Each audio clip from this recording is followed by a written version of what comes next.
Hello दोस्तों, welcome back to our YouTube channel education river में। और आज हम इस पर्टिकुलर वीडियो में कंप्लीट इन्फॉर्मेशन की बात करेंगे जॉइंट सीएसआई यूजीसी नेट के लिए। तो हम स्टार्ट करते हैं। तो ये एग्ज़ाम जेआरएफ और लेक्चररशिप के लिए दिया जाता है, यानी कि अगर हम फर्दर हमने मास्टर किया है, मास्टर डिग्री हमारे पास, पोस्ट ग्रेजुएशन की हमने किसी भी सब्जेक्ट से, और हम पीएचडी करना चाहते हैं या रिसर्च करना चाहते हैं, तो हम ये एग्ज़ाम देना पड़ता है। ये नेशनल लेवल का एग्ज़ाम होता है। इस एग्ज़ाम के देने के फ़ायदे ये हैं कि हम असिस्टेंट प्रोफेसर का हमें सर्टिफिकेट मिल जाता है, जिसके थ्रू हम एलिजिबल हो जाते हैं असिस्टेंट प्रोफेसर बनने के लिए। तो ये एक एग्ज़ाम है जिससे हमें दो चीज़ों के फ़ायदे होते हैं, क्योंकि इन दोनों की कट ऑफ अलग अलग होती है। अगर हम रिसर्च फील्ड में जाना चाहते हैं तो हमें यही एग्ज़ाम देना है, चाहे लेक्चररशिप के लिए भी हमें यही देना है। हमें दोनों के लिए अलग अलग एग्ज़ाम नहीं देने हैं, क्योंकि इसकी जो कट ऑफ होती है बस वेरी करती है। इसकी जो कट ऑफ होती है वो 5% ज़्यादा होती है एज़ कंपैरिजन टू लेक्चररशिप से। ठीक है, तो ये आपको पता चल गया कि यह एग्ज़ाम क्यों दिया जाता है। फॉर पीएचडी के लिए हम इस नेट के एग्ज़ाम को देते हैं।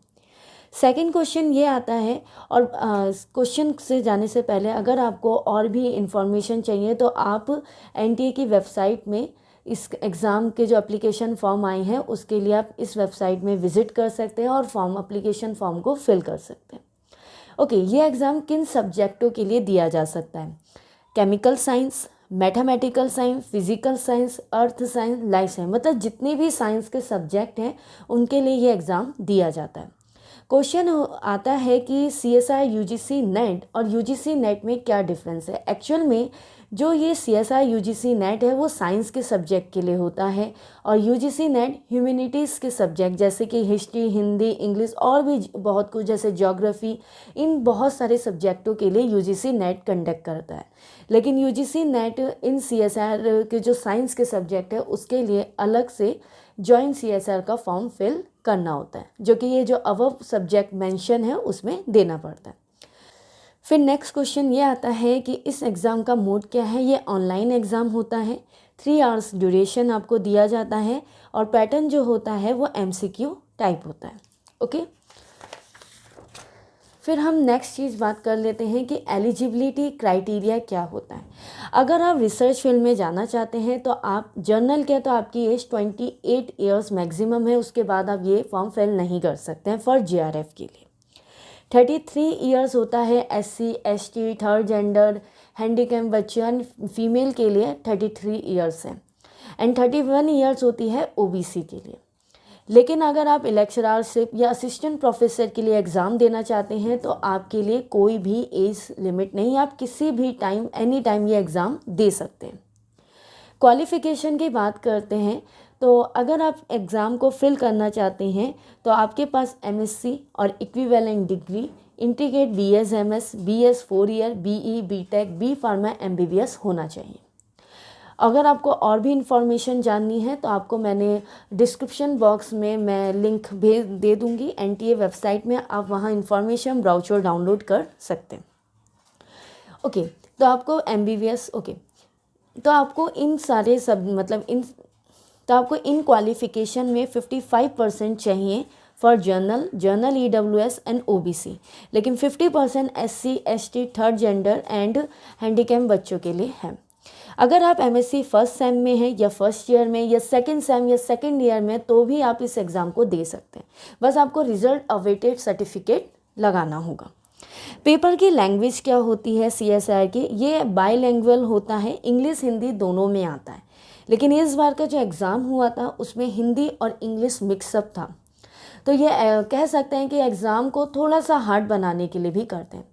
पेपर किस टाइप का होता है? हार्ड होता है, मीडियम होता है, इजी होता है? तो मैं आपसे कहूँगी जो पेपर होता है वो एक्चुअल में मीडियम ही होता है। ठीक है, कुछ अब वो डिपेंड करता है कि अगर आपकी तैयारी प्रिपरेशन अच्छी है तो वो आपके लिए इजी है, और अगर नहीं है तो वो आपके लिए हार्ड है। बट ओवरऑल पेपर का जो पैटर्न होता है हर ईयर वो मॉडरेट ही रहता है। ओके, अब नेक्स्ट हम ये बात कर लेते हैं कि एग्ज़ाम पैटर्न क्या होता है। तो अब मैं यहाँ पे लाइफ साइंस को लेके चल रही हूँ।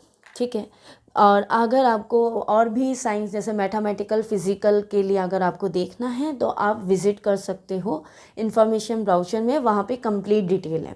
मैं यहाँ पे लाइफ साइंस के लिए लेके चल रही हूँ कि यहाँ पे एग्ज़ाम का पैटर्न क्या होता है फॉर लाइफ साइंस। पार्ट इस ए होता है जिसमें जनरल एप्टीट्यूड होगा और टोटल क्वेश्चन जो होंगे वो 20 होंगे। आपको अटैम्प्ट करने पड़ेंगे 15 क्वेश्चन और करेक्ट मार्क्स के लिए आपको 2 मार्क्स दिए जाएंगे और नेगेटिव मार्किंग इसमें रहती है। पार्ट बी में सब्जेक्ट रिलेटेड क्वेश्चन होता है। सब्जेक्ट जैसे लाइफ साइंस का आपको सिलेबस डाउनलोड करना पड़ेगा और 13 यूनिट होती है, उसी 13 यूनिट में सब्जेक्ट रिलेटेड क्वेश्चन होंगे जिसमें 50 क्वेश्चन होंगे। आपको 35 अटैम्प्ट करने हैं। हर एक करेक्ट के लिए आपको 2 मार्क्स दिए जाएंगे और नेगेटिव 0.5 मार्क्स की रहती है। पार्ट सी में साइंटिफिक सब्जेक्ट रिलेटेड होते हैं, थोड़े लेंथी क्वेश्चन आते हैं पार्ट बी के कंपैरिजन में, थोड़ा साइंटिफिक भी होते हैं और आपको टोटल 75 क्वेश्चन होते हैं, आपको 25 अटैम्प्ट करने होते हैं। हर एक क्वेश्चंस का आपको 4 मार्क्स मिलते हैं और नेगेटिव 1 मार्क्स की मार्किंग रहती है। होपफुल आपको ये वीडियो पसंद आई होगी और इसमें मैंने जितना कवर हो सकता है CSIR के बारे में मैंने इसमें कवर किया है। और अगर आप इस चैनल में नए हैं तो प्लीज़ इस चैनल को लाइक शेयर एंड सब्सक्राइब कीजिए and thank you so much for watching this video.